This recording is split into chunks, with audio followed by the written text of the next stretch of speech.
Battle of the Fragrant Femme Fatales. Poison Girl EDT versus Poison Girl Unexpected by Moody Boo Reviews. Welcome back, everybody. Tonight we have a very special battle. It's a battle between the Fragrant Femme Fatales.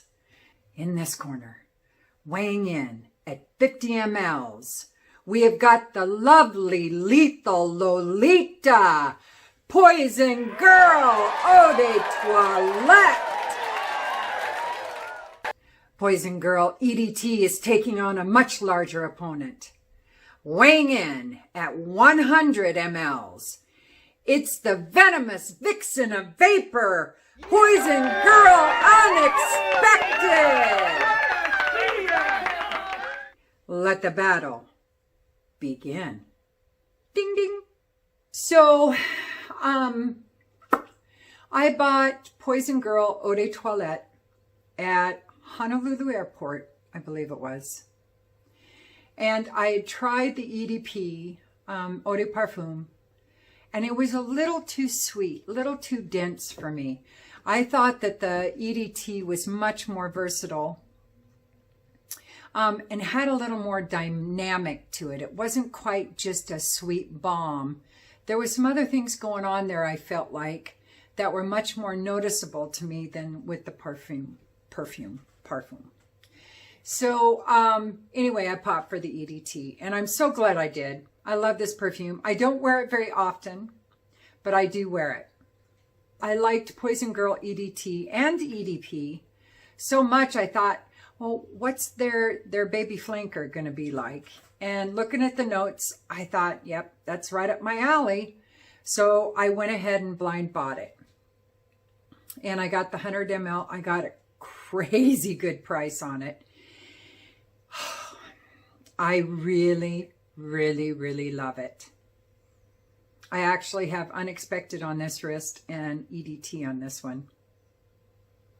And I thought Poison Girl EDT would be the sweeter of the two, but now I'm not so sure putting them side by side. I'm not sure which one I like better. That's why I'm doing a battle. I thought for sure EDT was going to absolutely kick ass over Unexpected, but I'm pleasantly surprised by Unexpected. Well, I'm not surprised. I expected it to be good. I expected the unexpected, but I didn't think it would come close to the EDT, but it has. Now the question is, has it gone past it? Inquiring minds want to know. So let me give you the notes on both. Poison Girl EDT, there's orange and vanilla and caramel and tonka and some bitter orange and neroli and heliotrope and rose, and it looks like some cashmerean and some lemon. And I didn't realize how much orange is in this until I compared it to the Unexpected. I love orange as a note. Now, it's not a true orange. On Fragrantica, they have it as a frosted orange. I have no fucking idea what that means. None at all. So, but to me, it's almost a candied orange is what I'm smelling. It's delightful. It's absolutely, Poison Girl EDT and EDP are incredible. I think it's completely, now before I put it up next to Unexpected Girl, I didn't notice the orange as much. Like I said, it was a candied orange, but it was kind of more about the vanilla and the caramel and the tonka to me. And it verged on the point of almost just being a sweet balm, you know, another Prada candy, even though that's a very good perfume, something like that, that it's not like it's meant to be anything more than a sweet balm to appeal to the masses. Now, I am one of the masses. I love sweet balms, but there's got to be something interesting about it at the same time. It can't smell like every other sweet balm out there. This one does not.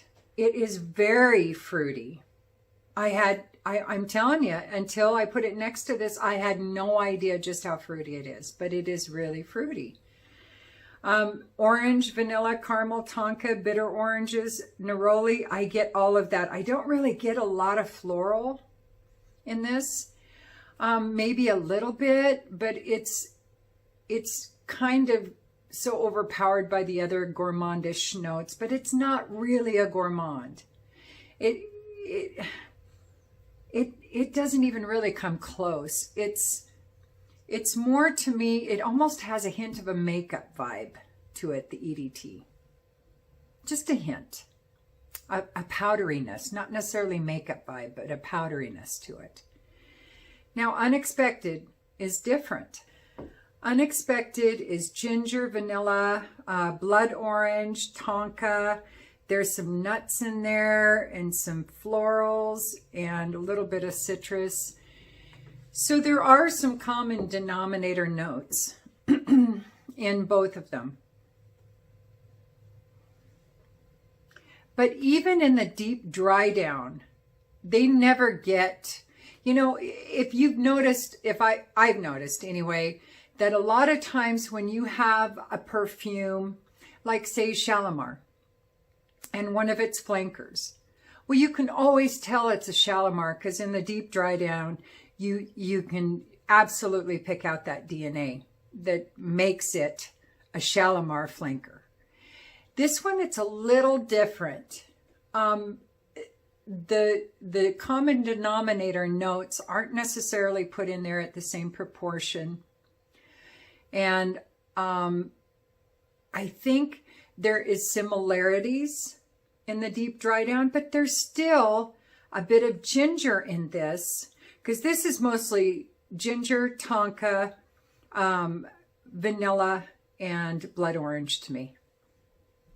And in the deep, deep dry down, you get kind of this candied nut kind of a smell too, I have noticed, where you don't get that with this.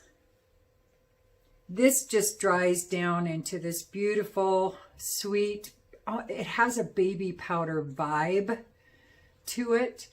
It's just a sweet, fruity, kind of a almost close to gourmandish kind of a powdery perfume.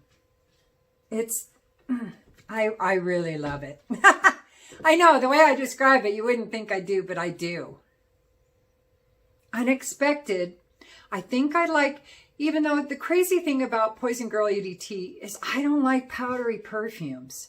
I don't like makeup. I say makeup because I'm thinking of you know, the kind of powders that you used to get with perfumes. You get them in perfume sets. You get a bottle of perfume and then you get this huge thing of powder with a massive powder puff in there that always ended up spilling everywhere, somewhere in the house, pissing Mom off. Because I got several of them, because I've been into perfume for a long time. So I would get perfume from one of my grandmothers or somebody. And my mother never bought it for me. But, and it always, this massive powder thing. I'm always like seeing this huge thing of powder that would come with a perfume. It's like, what the hell am I supposed to do with all this powder? I have no idea. Except for use it in Halloween. That's usually what I ended up doing, was using it for Halloween. But I never understood that. But that's kind of the powdery note, makeup note that I'm talking about. Oh my gosh, I really do love the EDT. But they aren't the same quite in the deep dry down. I'm telling you. Now, it's funny because Unexpected gets a little more fruitiness, almost a little more orange in the deep dry down, whereas EDT loses it. It kind of loses that fruitiness and it becomes much more about the caramel and the tonka and some of those other notes.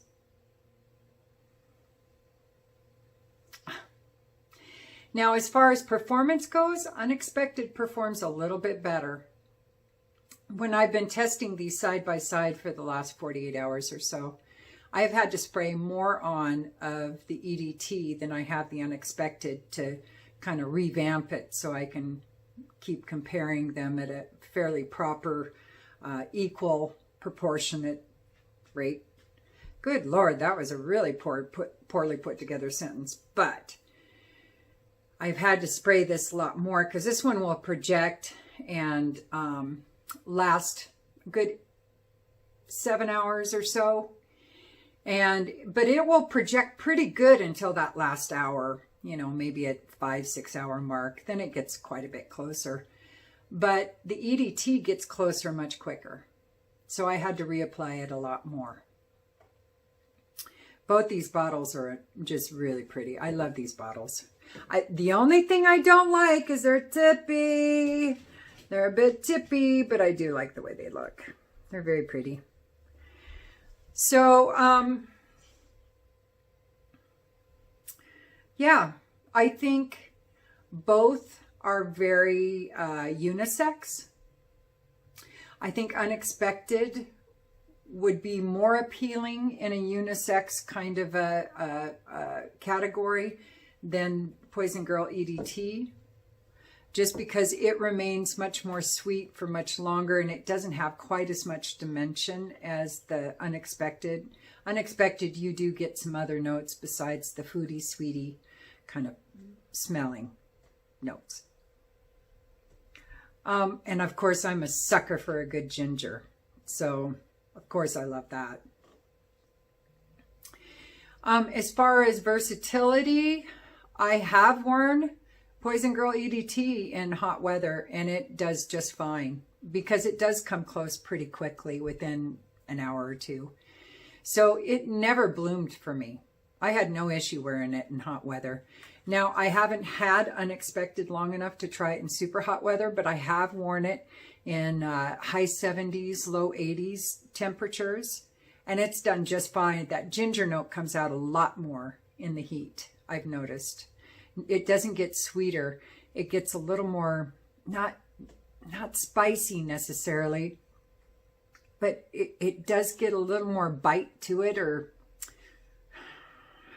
almost a little more tang to it too. I don't know, but it does perform a little differently in the heat than it does the cold weather, and I like it all. So this one I bought on, I think it was Fragrance Net, maybe, or Fragrance X. Might have been Fragrance X. Got it for a super good price. I think it was like, I want to say $60, $65. There was a bunch of discounts involved. This one, I don't remember. I didn't pay, I mean, I paid full retail for it, but it was at the Honolulu airport. That's a point in its favor because of its place of origin. So,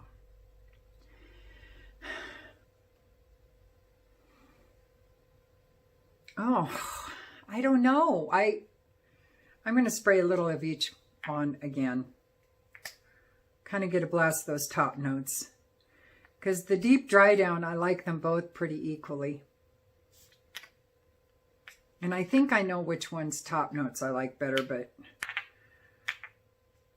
at the same time,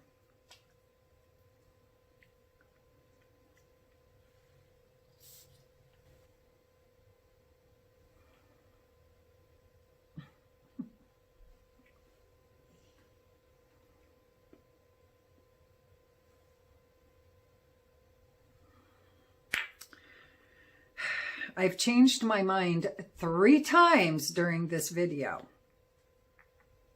Yep.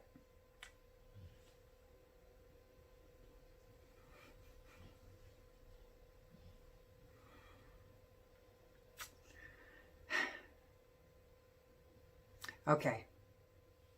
Yeah. All right. And the winner of the Battle of the Fragrant Femme Fatales is Poison Girl EDT. The crowd is going crazy. Not all of them in a good way, because some of them were expecting the unexpected to win this battle. But alas, due to the origins of the EDT, it was so close. So the battle of the fragrant femme fatales is now fini. Have a good night, everybody. Stay well, use your own nose, and peace!